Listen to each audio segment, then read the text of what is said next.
So yeah, we're now recording, and so yeah, here we are. So how are we doing? I don't know if I should just hit the theme. The theme's kind of a bit over happy for me at the moment. Should we not have changed the theme to something a bit more depressing? I don't know. I think it'll be a wee bit. Go for it, Stuart. Hit the cue the music. Oh right, okay. Well, there's not much pre-pod. Chris, well, okay. I'm a wee bit, because there's been such a demand for it, and I don't know. He's got stage fright.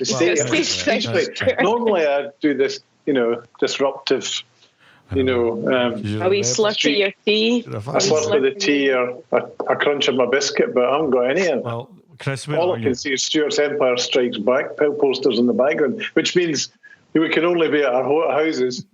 Stuart and his Star Wars. What have you got? St Andrews, and I've got A Hard Day's Night. Yeah. It's all rock and roll, isn't it? Welcome. Day 2 of the lockdown. And you know what you're looking for on day 4 of the lockdown? Knives. Oh, welcome to the good podcast. Oh, is it feeling like it's dragging like a club foot for anyone now? Not the podcast. No, I'm just thinking about the lockdown. I'm not. It's not that I'm not excited about talking to you guys. It's just the whole. Podcast. Well, that's your stick, big man. That's yours. I do like doing it, but anyway, welcome to the Good Podcast. It's all a bit weird at the moment. Good is a consultancy of brands in the UK. I don't know. Just what you need in these times. At the moment, I'm a guy who's living in his house for the next 3 weeks in a child's playroom. That's where I'm working, in a child's playroom for the next 3 weeks at least. But anyway, we do a podcast from time to time, and we talk about things that we like, and this is the introduction, which is not as professional as it usually is. But anyway, with me today I have Chris and Julie. I'm going to assume you know who they are because you've listened to the other number of podcasts. And I'm sure our 5 or 6 other listeners that we have are desperate to start hearing some other voices. Yeah, well, indeed, especially the 2 or 3 of them whom are our spouses.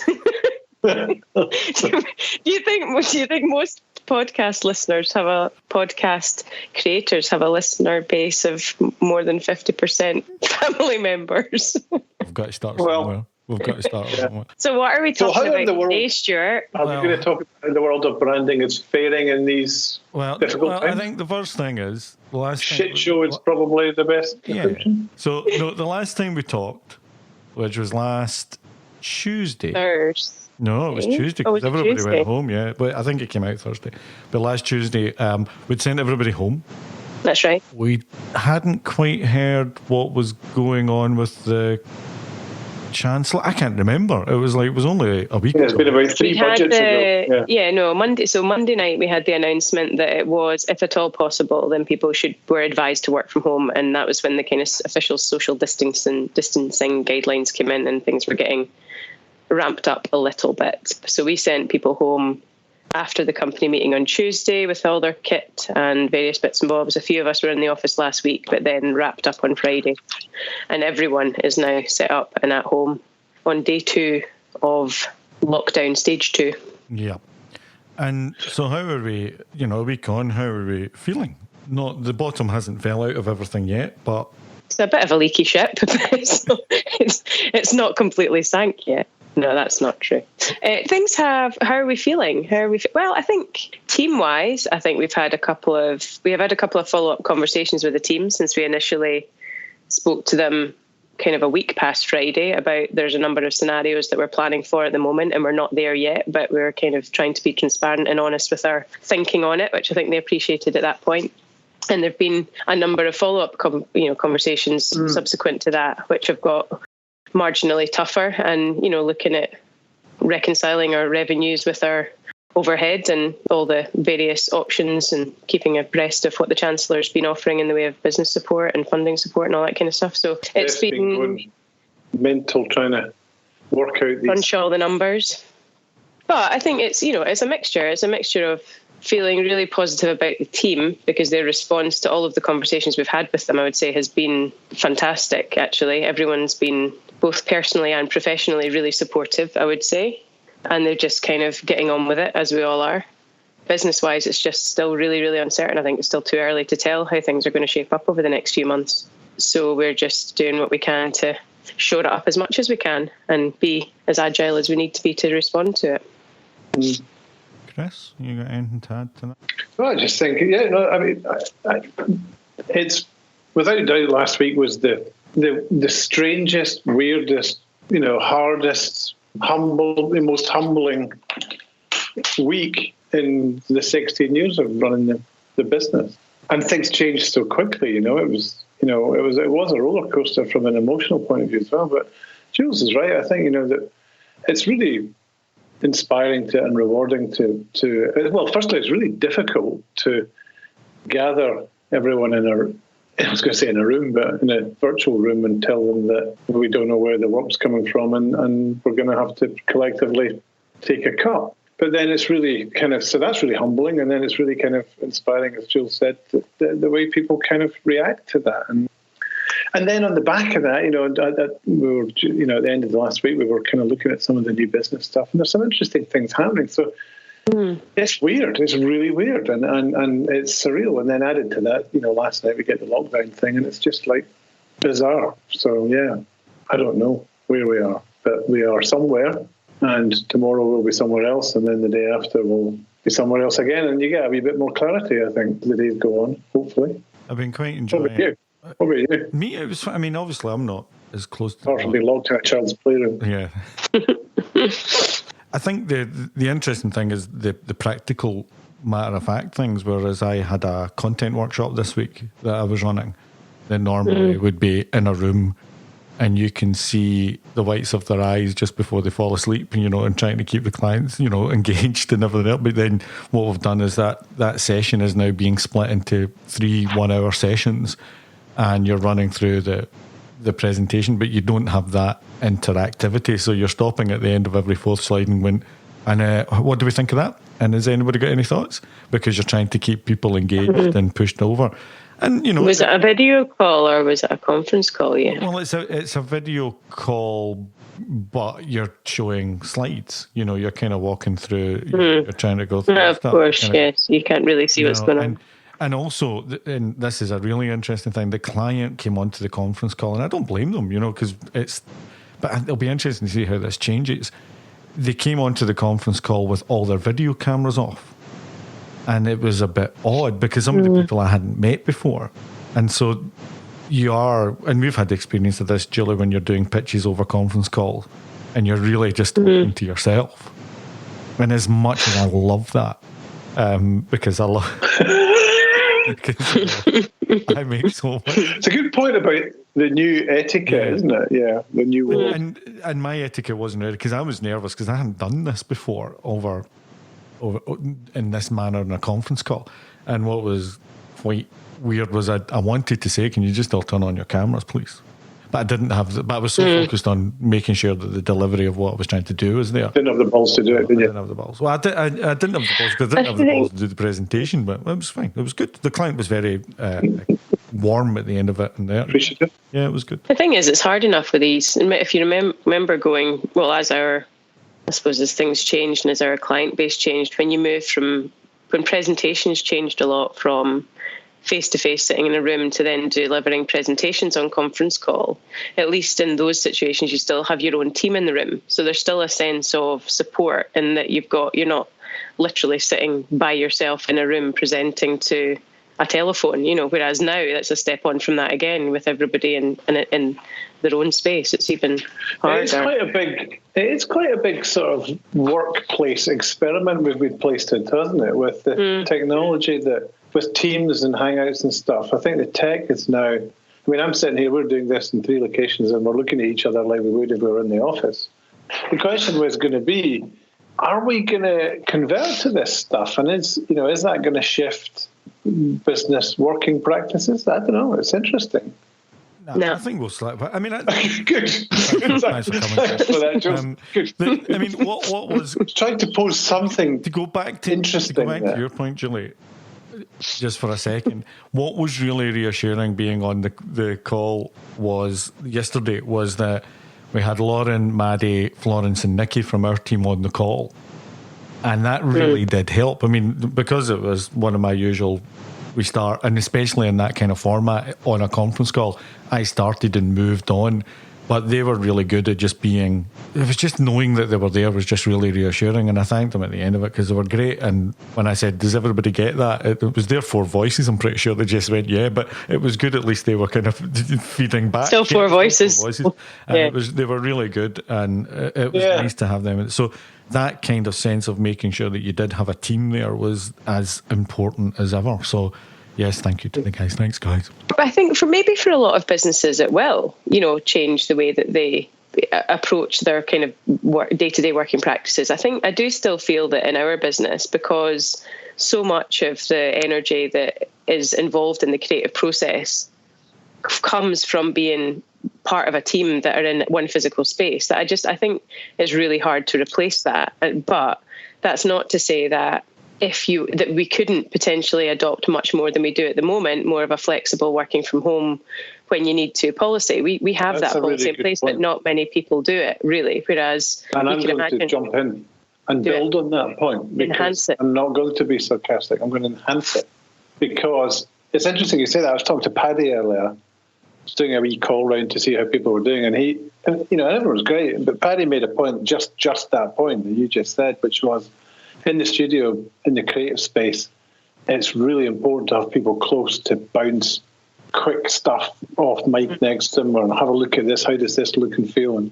And without that, there's a big empty space, which is maybe more telling for the creative team than the other teams. I don't know. So, yeah. But then if you think about even the dynamics of the conversation that we have around the desk, that conversations that I wouldn't necessarily always be a part of, or conversations that Stuart and I might be having about a project that you wouldn't, if in this situation where we're all in different locations, you might not necessarily go to the effort of dialing everybody in. But when you're sitting around a table, when it's a broad kind of broad conversation around whatever it may be, an architecture issue, that there's an opportunity to get just additional conversation just by the fact that you're sitting around a table together in the same space, which you do lose if you're sitting in 3 different locations all the time. But at the same time, I think somebody working from home for a day or a couple of days a bit more frequently than we do at the moment, it's not a big deal to dial them in on Teams. And then I think we could probably be much more flexible than we currently are if people need it or want it. Takes a big chunk out of the old carbon footprint, though, doesn't it? Which is where we're heading.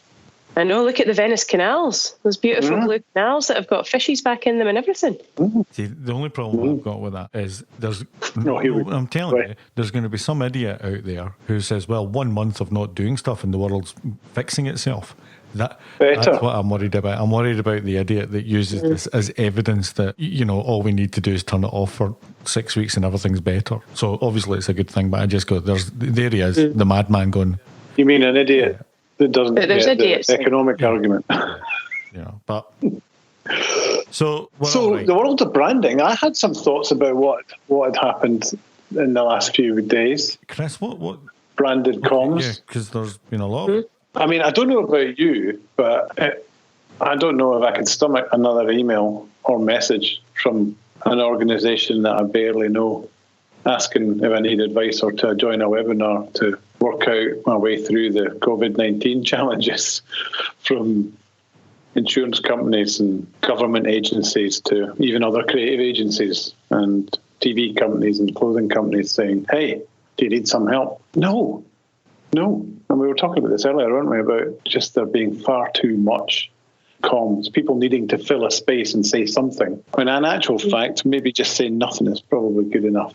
Discuss. For me, like you say, after the first 2 or 3, you just don't even register or read it. I think the ones that are focused around either a piece of communication they're giving you, or just say, we're closing, come back when we reopen.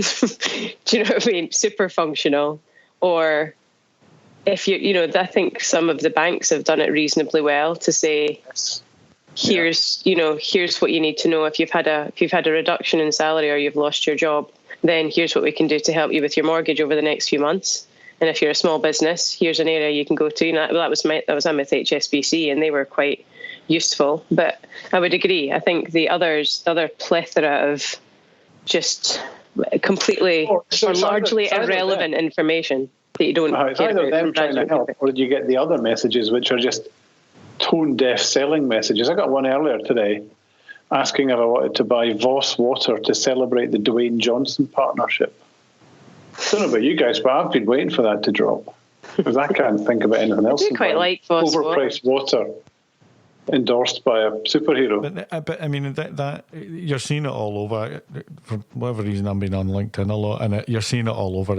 It's posts which have been automatically set to go probably 3 weeks ago, and somebody's just not lined up. So I saw one celebrating something today, and I was going, really?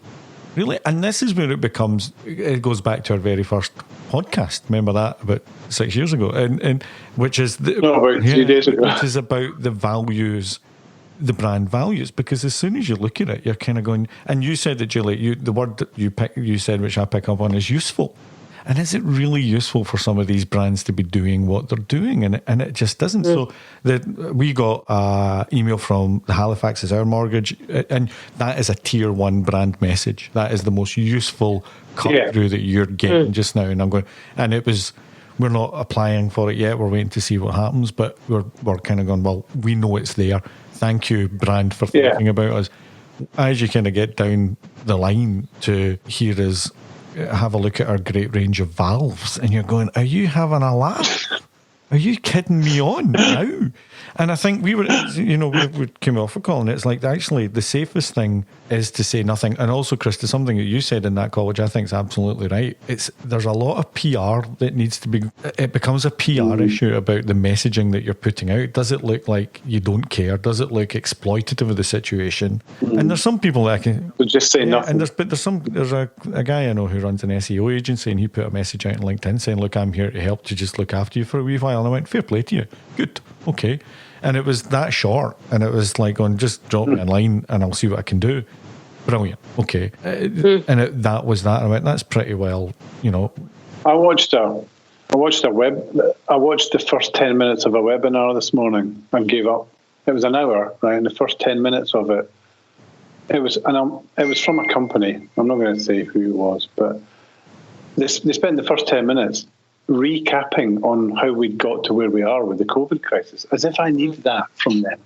I've got that from the BBC. I don't need that from you. Tell me what you're here to deliver or what your sales message is, and then bugger off. So I gave up. It's weird how people get them.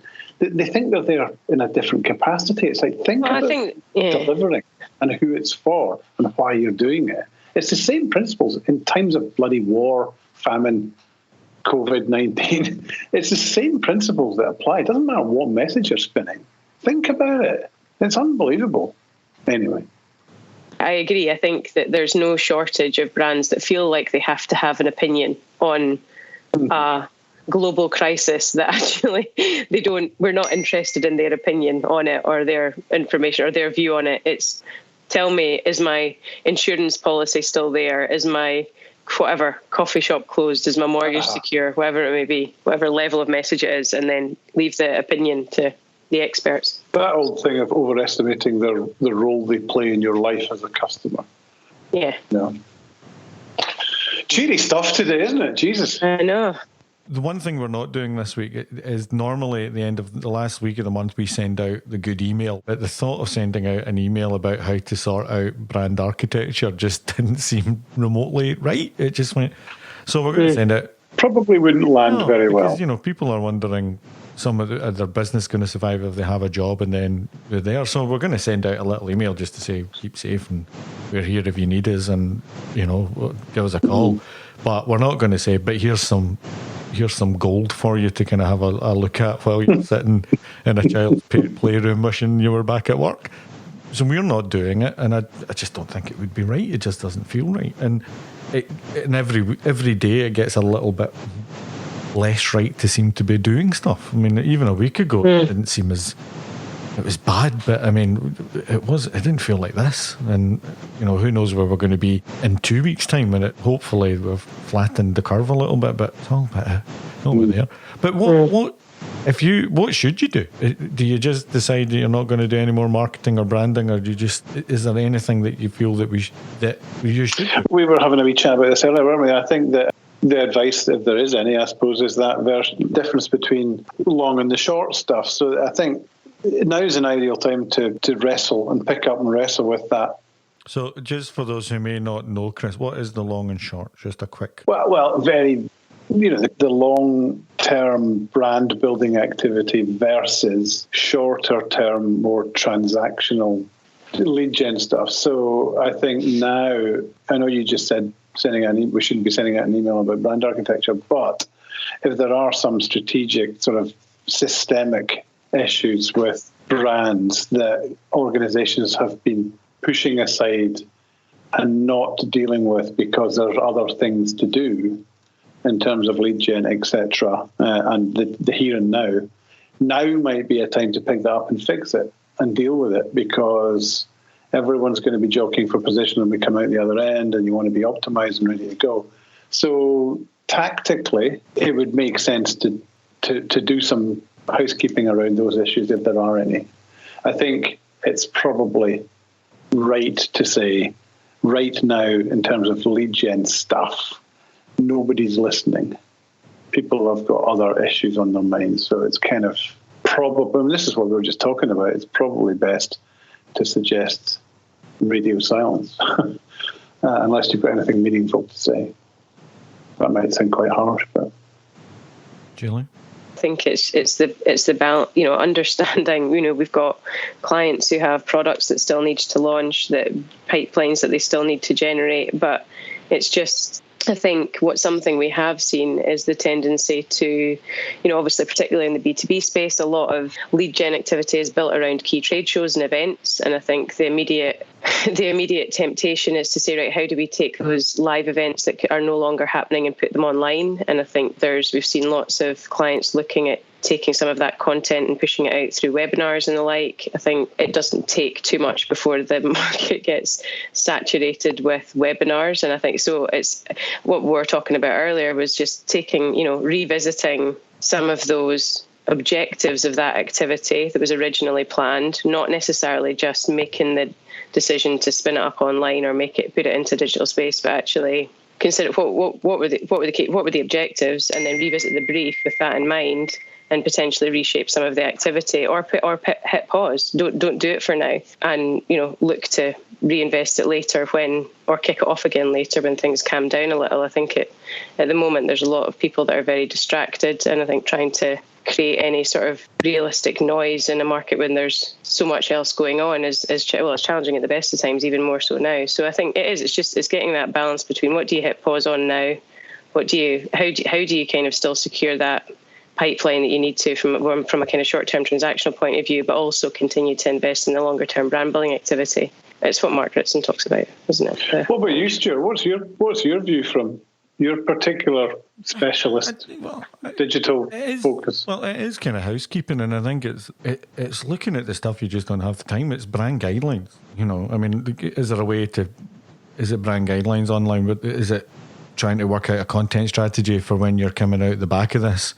It's all those things that you just don't have the time because you're always rushing to the deadline of that next product launch or that next piece of tactical activity. You've got a bit of breathing space to sit back and kind of go like, well, it was the conversation that we had around we're going to get out of this, but how can we get out it stronger? And some of that is groundwork around the basics and just taking a look at it. So hopefully next week I'll be looking at the strategy stuff that Julie and I talked about in the last podcast. All those bits and pieces that you're not necessarily reinventing, but you're just tightening up a little bit so that you're ready to go from when we do get out of this.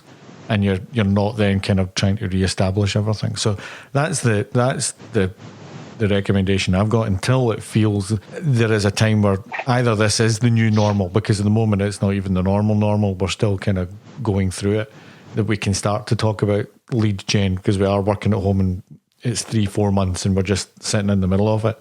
But otherwise it's let's look at the things that we can improve upon so when we come out it, we're ready to go. So, but... Absolutely. Yeah, it's an interesting time. Well, thank you both. We talked to some members of the team just about how they were feeling about working from home and other stuff. Who are we talking to? I'm Patrick, and I'm a junior designer at Good. I'm Teresia, and I'm a senior account manager. My name's Scott, and I'm the head of back-end development. I'm Sarah, and I'm a creative art worker here at Good.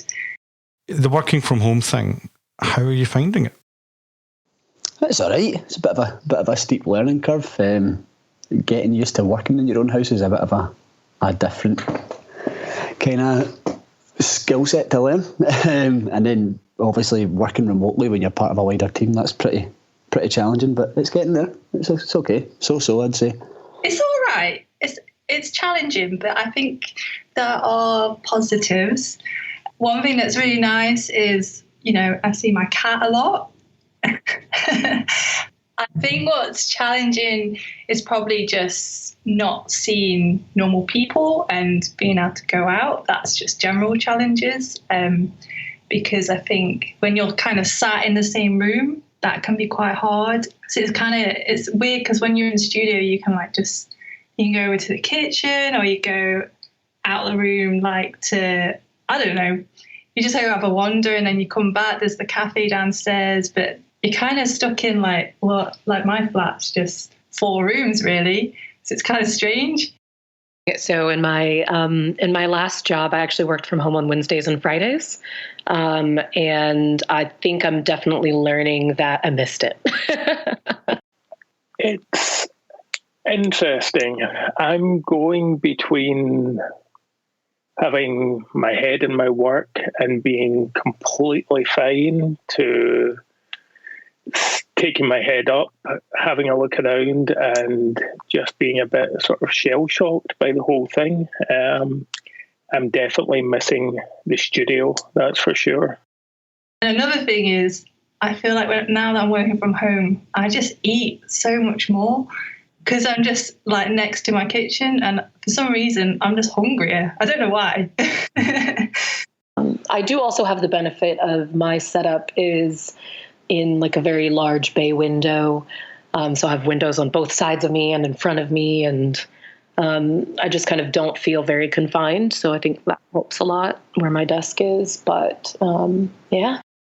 Long term, I'd be a big proponent for working from home. But for the moment, it is what it is. There's been a lot of chat about how the technical aspects of what we've got are helping working from home.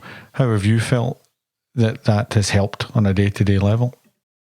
Using video, I know Helen and I, even if it's just a quick 2-second thing, we'll just jump on the video. Just because, you see expressions, you can see somebody speaking, you can see they've paused just to take a breath and not because they were done.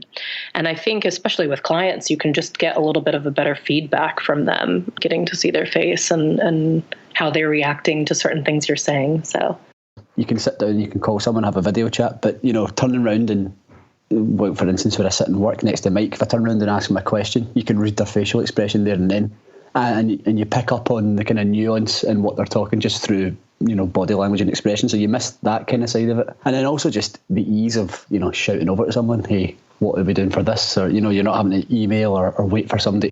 I would say the actual workflow is fine. I think getting files has been okay. I think we've been really good with the way we've done Microsoft Teams. That's really good, and being able to see people like that. But it will always feel a little bit disjointed.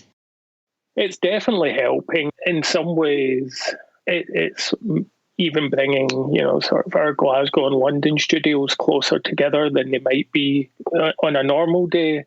Well, we have all this great technology access, not being having local access to the server. That's something that's a wee bit challenging when you're having to dig through folders of work that you can't see any previews of and hope that you're pulling out the right thing.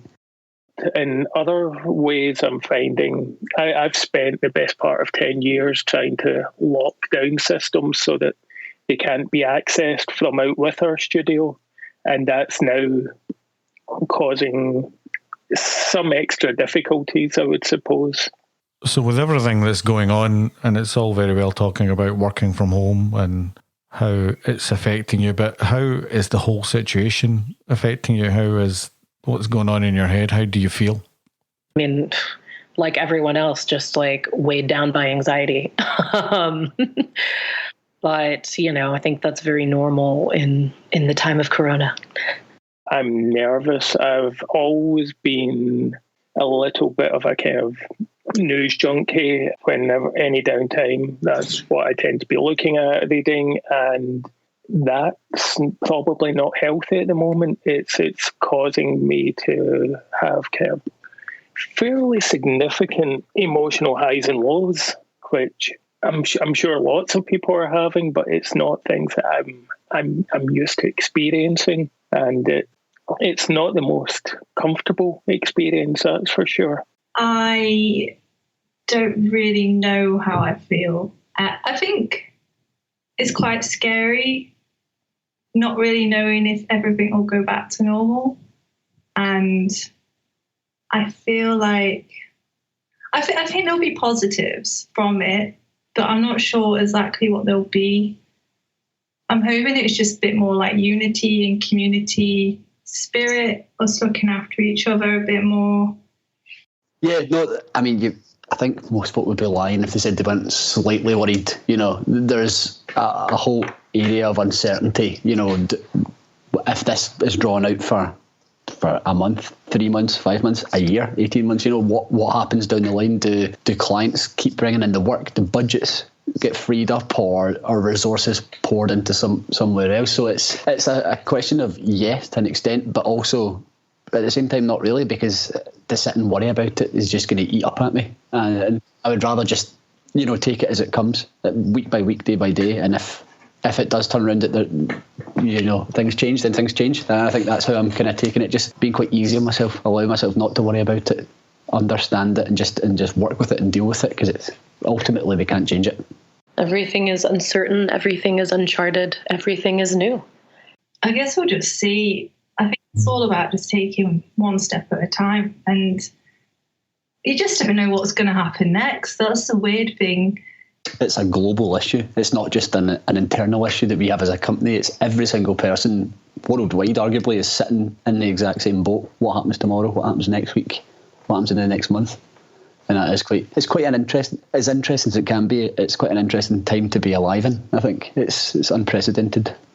There's definitely something powerful, I think, about going, wow, probably every person, you know, when we were still out walking, like every person that you walk by is probably worrying about the same thing, either themselves or their parents or their grandparents. Like no matter what age, there's 6-year-olds who can understand the gravity of, oh, okay, I can't hug grandpa because, you know, he might get sick and die. And it's something unifying that we're all kind of stressed and have the same concerns. We're worried about our family. We're worried about ourselves. We're worried about our jobs. We're worried about other people, which is great too, because I think that there's a big like, I guess, bowl of empathy kind of going around. I think people are worrying about the whole world right now.